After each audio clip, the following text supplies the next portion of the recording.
souls, but a single thought. Two hearts that beat as one.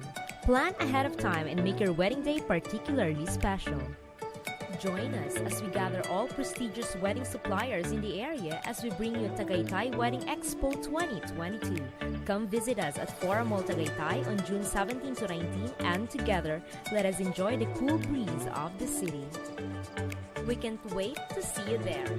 This event is brought to you by the Wedding Suppliers Association of the Philippines and Fora Mall Tagaytay.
Hello, a pleasant afternoon to everyone. I hope you are all doing great, that you are healthy and safe in spite of this pandemic. Thank you for joining us today, and for those who are watching on our Facebook Live, welcome and thank you for watching, and we really appreciate your presence here. Please do keep on sharing our FB Live so that we could attract more viewers. So before we start our today's event, let me introduce myself first. I am Vincent Sotoya and I will be your host for today. Again, I would like to thank everyone for being with us on the first day of our Pampanga Online Wedding Expo 2022. So, a gentle reminder to our live audience on our Facebook, please do send your heart reactions and comment anything you want to know about wedding, and I'll try to answer them, all of them. So, let's start. Uh, the audience can now start asking questions, and I will try to answer them as much as I could.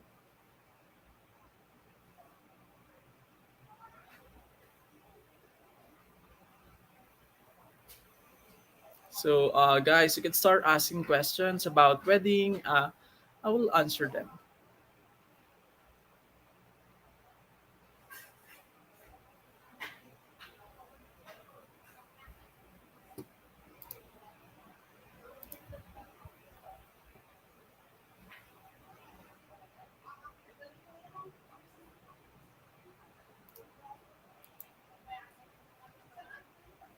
For our first question from Zai Salutan. So, saan makakakuha ng quality na supplier pero mura? Actually, for that one, you could start looking for a supplier through social media. Kasi 'di ba, since digitalized na naman tayo, mostly lahat ng suppliers, their platform is on social media. Tsaka for this, less hassle when it comes to social media. Kasi 'di ba, when you try to look for potential suppliers, example, kunwari you will be having an event on Tagaytay. So, less hassle if maghahanap ka lang online through social media. Kasi mas convenient when comparing to kung pupunta ka pa sa Tagaytay para makapaghanap ng mga suppliers, kunwari ng ano, pang cater ng food, like events organizer. So much convenient kapag through social media. So thank you for your question. So next question.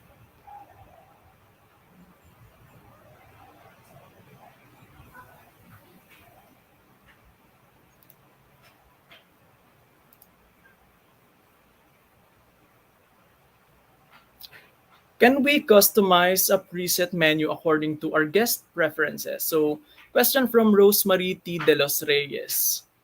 For that one, actually for this one, pwede naman, pero syempre pag wedding, 'di ba, iba-iba na ang food preferences ng tao, sa sobrang diverse ng tao sa mundo. So it's almost impossible na yung mga attend sa wedding same taste pa sila ng food. So if you want to achieve this, siguro for this one you should start with a survey. So ask the people who will attend your wedding, ask them kung ano ang food preference nila for the wedding. So that's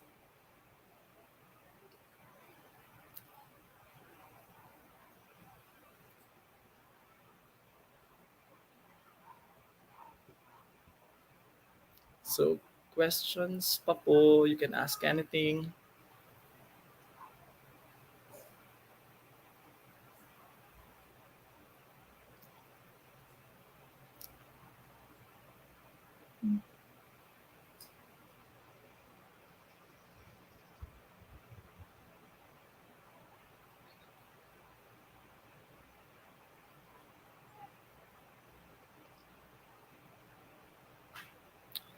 So another question from Ivan Lester Bakni. So ano po ang advantages kapag may sariling wedding planner?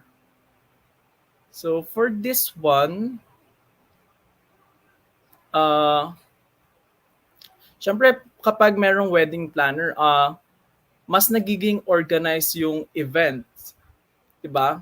Kasi merong mag-organize, 'di ba? Kasi during wedding, unexpected happenings mangyayari at mangyayari talaga. So ang goal ng wedding planner is to make sure that the program runs smoothly as possible.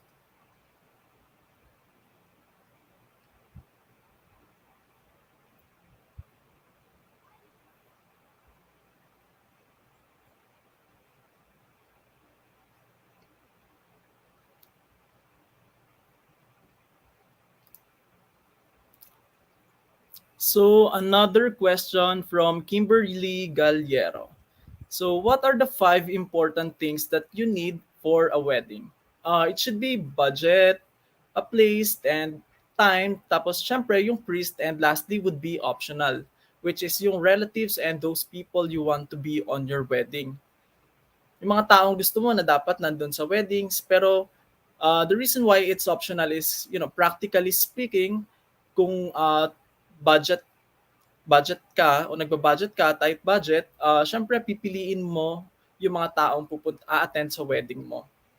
So, thank you for your question, Miss Kimberly Galliero.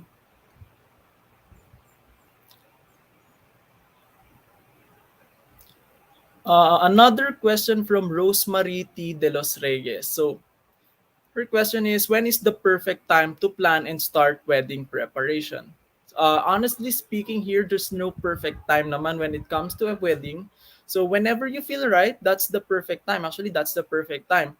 Pero there are things that to consider if gusto, like kunwari may factor na if gusto mo ba sunny yung wedding mo kasi syempre 'di ba, sino ba naman ang gugustuhin na mag-wedding on a rainy season. So yun talaga yung kailangan mo i-consider.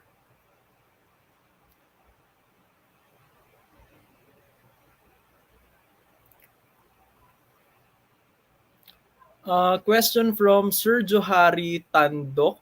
So, magkano po ang budget for a wedding with 50 to 100 guests? Actually, this depends on how grand you want your wedding to be. Kasi pag gantong 50 to 100 guests, magde-depend yung expense mo sa kung ano yung magiging servings mo, kunwari sa food. So, dun mo makokontrol yung expense mo. Tapos yung sa venue din, yung sa other workers na i-hire mo. So, dun magde-depend yung budget. So, you need to monitor kung ano yung, saan manggagaling mga expenses mo.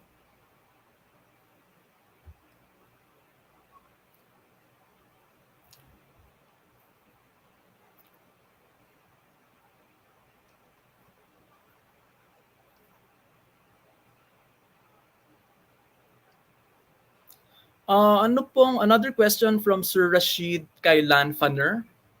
Ano pong may sasuggest nyo na wedding setup para sa couple na tight and budget? For this one, I think ang masasuggest ay civil wedding kasi this practically speaking, kung kokonti lang naman yung gusto mong tao na attend sa wedding mo, so magsi-civil wedding ka kasi it is the most practical na wedding.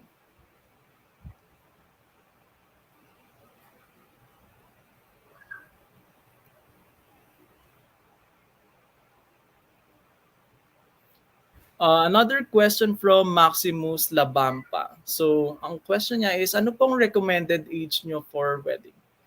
Well, actually, ang ideal age for marriage, it would be 25 to 30 kasi, di ba, not everyone is fortunate enough naman to be financially stable at the age 20 to 24. So, practically speaking, 25 to 30 is very ideal na yon kasi it also takes time naman, di ba, to know someone.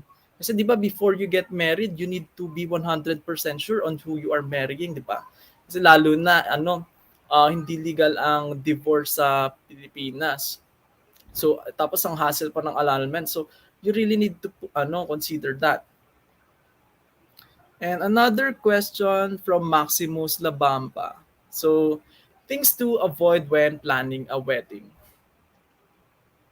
Siguro for this one, yung mga complicated na pag-set ng schedule for a wedding kasi mahirap if magkakaroon ng complication sa schedule during the wedding, di ba?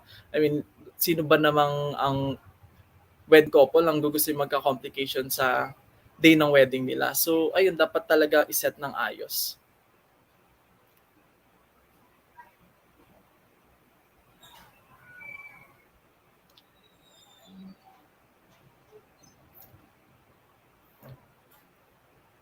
Another question from Sir Rashid Kailan Fanner.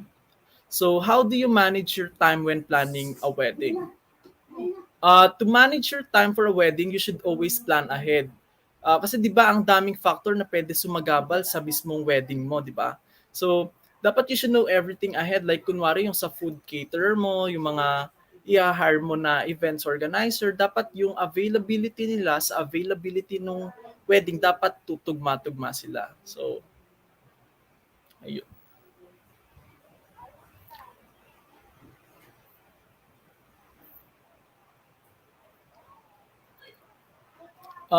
Another question from Miss Kimberly Galliero.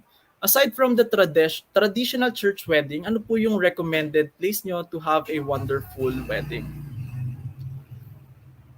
This actually depends din dun sa preference nung ikakasal. Kasi di ba meron naman tayong kanya-kanyang preferences when it comes to wedding. But if I were to suggest, like, kunwari, you like having a wedding on a beach, on a garden, so ideal na sa ganun mo siya gaganapin. Or sa mga places na may mga sentimental value, syempre mas mag-create siya ng impact if yung place na paggaganapan is may sentimental value. Mas magiging memorable siya.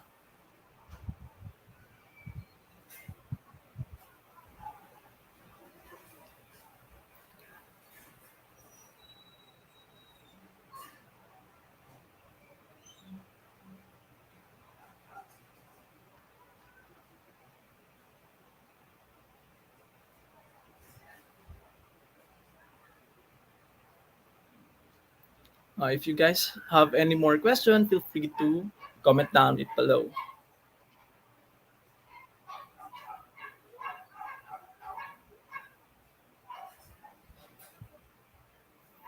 If there's no more question, we can proceed. Uh, it's gonna be a wrap for our question and answer portion. Ayun, one more question. From Johari Tandok. So, ano po yung mga dapat tandaan at bigyan ng attention while planning a wedding? So, for this one,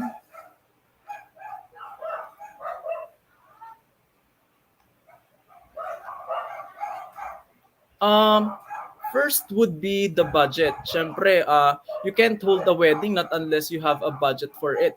So, ayun nga, pati for a budget, ang daming kailangan i-consider.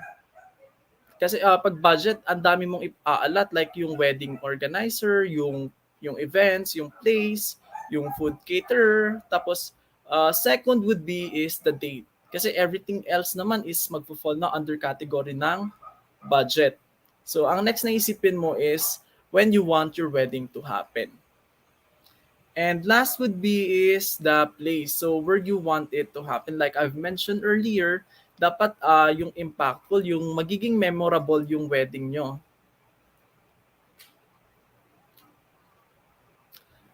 So I guess that's it. That will be for our question and answer portion. So thank you so much to our live audience this afternoon, and I am honored to answer all of your questions, and I hope that you have enjoyed our event. So before we proceed with the expo, let's have a short commercial break. Two souls, but a single thought. Two hearts that beat as one. Plan ahead of time and make your wedding day particularly special. Join us as we gather all prestigious wedding suppliers in the area as we bring you Tagaytay Wedding Expo 2022. Come visit us at Fora Mall Tagaytay on June 17 to 19, and together, let us enjoy the cool breeze of the city. We can't wait to see you there. This event is brought to you by the Wedding Suppliers Association of the Philippines and Fora Mall Tagaytay. And we are back, guys. Hello, guys. I am here to present the upcoming exhibitors for this online wedding expo and, of course, their promotions and promotions from their businesses.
So, on behalf of Wedding Suppliers Association of the Philippines Incorporated, I would like to express my deep gratitude to our exhibitors for participating in today's Pampanga Online Wedding Expo.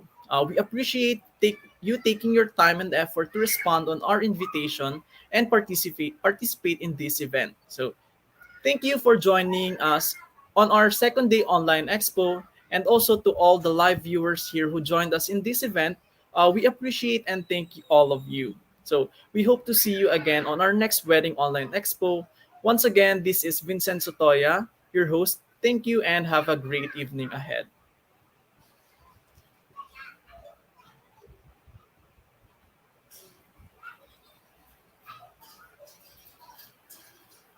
Two souls, but a single thought. Two hearts that beat as one. Plan ahead of time and make your wedding day particularly special. Join us as we gather all prestigious wedding suppliers in the area as we bring you Tagaytay Wedding Expo 2022. Come visit us at Forum Mall Tagaytay on June 17 to 19, and together, let us enjoy the cool breeze of the city. We can't wait to see you there. This event is brought to you by the Wedding Suppliers Association of the Philippines and Forum Mall Tagaytay.